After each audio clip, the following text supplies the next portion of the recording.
Apprends-moi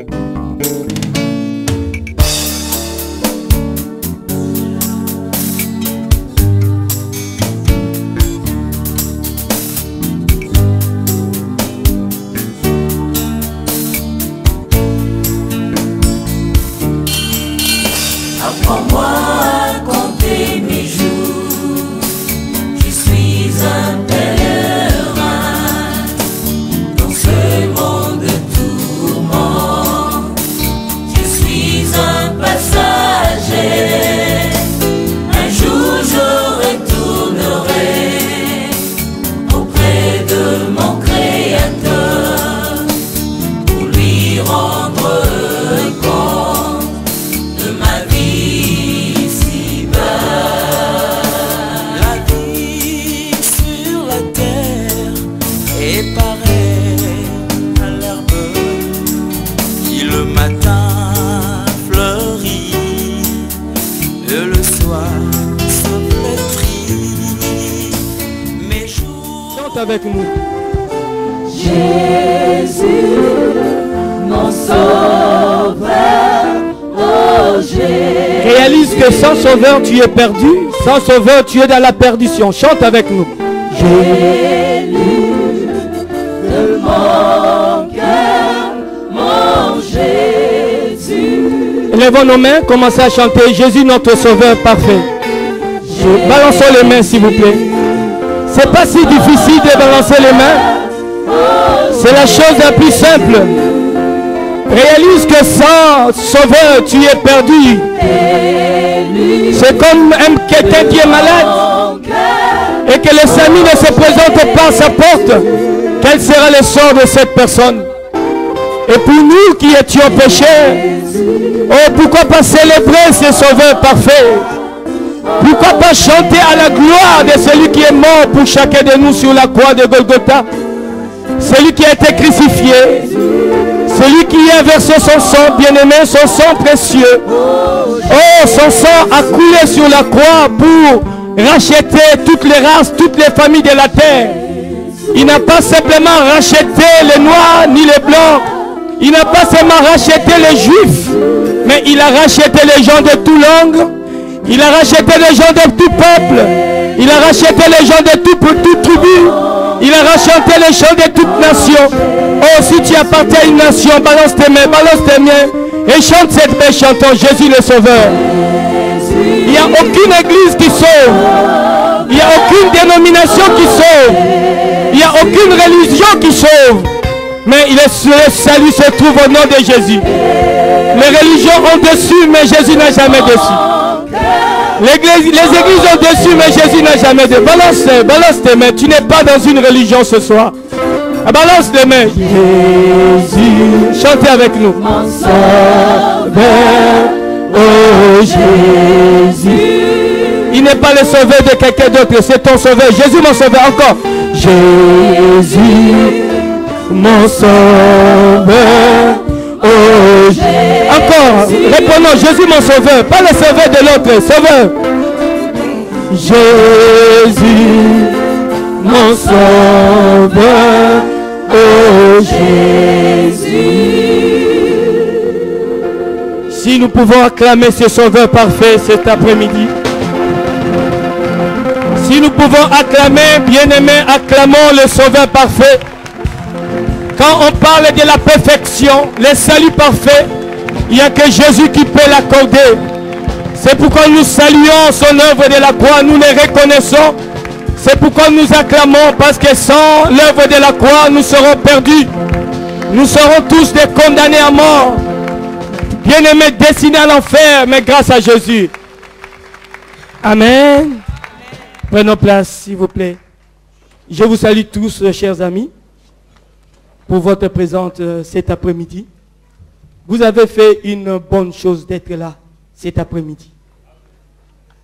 Je répète, vous avez fait un bon choix de venir cet après-midi pour passer ces quelques minutes, ces quelques moments avec nous.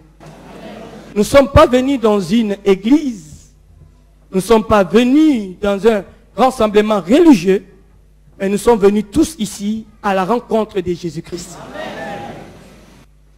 Mais tu ne le vois pas. Mais il est dit dans la Bible, là où est réuni 2 ou 3 en mon nom, je suis au milieu d'eux. Et j'aimerais vous dire quelque chose, mais je le dis avec conviction. Ce soir, cet après-midi, le Seigneur Jésus-Christ est avec nous. Pourquoi? Parce qu'il est fidèle à lui-même. Il est fidèle à ses propos. J'ai toujours l'habitude de dire, il n'est pas un homme politique pour dire des choses afin de gagner des voix. Parce qu'il a déjà remporté le trône.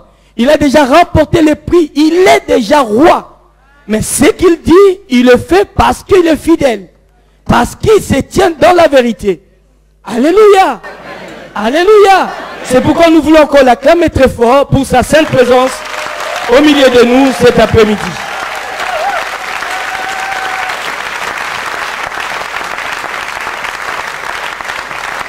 J'aimerais encore vous dire, nous allons passer des très bons moments cet après-midi. Ce n'est pas un concert, ce n'est pas un lieu d'ambiance où nous allons nous réjouir, après nous allons rentrer chez nous avec nos problèmes. Ce n'est pas un lieu où nous venons perdre le temps, ou un concert, ou une boîte de nuit, même si on ferme les portes, mais ce n'est pas une boîte de nuit. Vous me comprenez? Alléluia. Mais c'est vraiment un rendez-vous divin. Un rendez-vous avec un Dieu que nous avons rencontré. Je ne vous parle pas étant qu'un pasteur. Tout ça, ce sont des titres. Mais je vous parle en qualité d'un témoin. D'une personne qui a vécu, qui a expérimenté certaines choses, pas tout, mais certaines choses qui me poussent aujourd'hui à me présenter devant vous comme un simple serviteur et vous partager le vécu, l'expérience que j'ai vécue avec le Christ. Pour moi, le Christ, ce n'est pas une légende, mais pour moi, le Christ, c'est vraiment une vérité. Je sais ce qu'il a fait pour moi et je suis convaincu qu'il peut le faire aussi pour toi. Il est celui qui change l'identité. Il est celui qui change les gens. Il est celui qui apporte des solutions durables et véritables. Je suis la preuve. C'est pourquoi j'en parle. Quelqu'un comprend ce que je veux dire? Alléluia. Donc nous allons partager une pensée de Christ. Nous allons partager un enseignement de Christ. Et que je pense ça va nous faire beaucoup du bien. Les thèmes de ces moments de conférences, ou des campagnes, ou des croisades, appelez ça comme vous voulez, un sauveur parfait. Je voulais partager sur vous, ou avec vous, vous parlez d'un sauveur. Parce que ce sont les malades, ce sont les perdus, ce sont les gens qui ne savent pas quoi faire, qui ont besoin d'un sauveur. C'est comme un SAMU, un docteur de SAMU, c'est comme un pompier. Il est un sauveur pour les gens qui sont dans les besoins. Vous comprenez ce que je suis en train de vous dire? Et aujourd'hui, cet après-midi, j'aimerais partager avec vous d'un sauveur parfait. Comme thème de notre conférence, de notre convention. Et le sujet principal de cet après-midi, c'est la condamnée acquittée. Une personne qui a été condamnée et il sera acquitté. Il sera innocenté. Pas parce qu'il était innocent, mais parce qu'on l'a acquitté. Une condamnée ou la condamnée acquittée. Je pense que s'il y avait beaucoup de prisonniers ici, et qu'on les avait laissés quelques minutes de venir ici, eux ils vont acclamer. Parce qu'ils disent, ah non, bon, je suis en prison, c'est qu'il y a quelqu'un qui peut aujourd'hui me rendre non coupable. S'il y avait des brigands, s'il y avait des gens mauvais ici, et qu'ils étaient arrêtés, et qu'on leur laisse un peu de temps de venir participer à ce moment, et qu'ils écoutent qu'il y a quelqu'un qui peut leur justifier, il y a quelqu'un qui peut leur annuler leur condamnation, ils seront contents. Mais seulement, nous pensons que les gens qui font du mal, ce sont ceux qui sont en prison.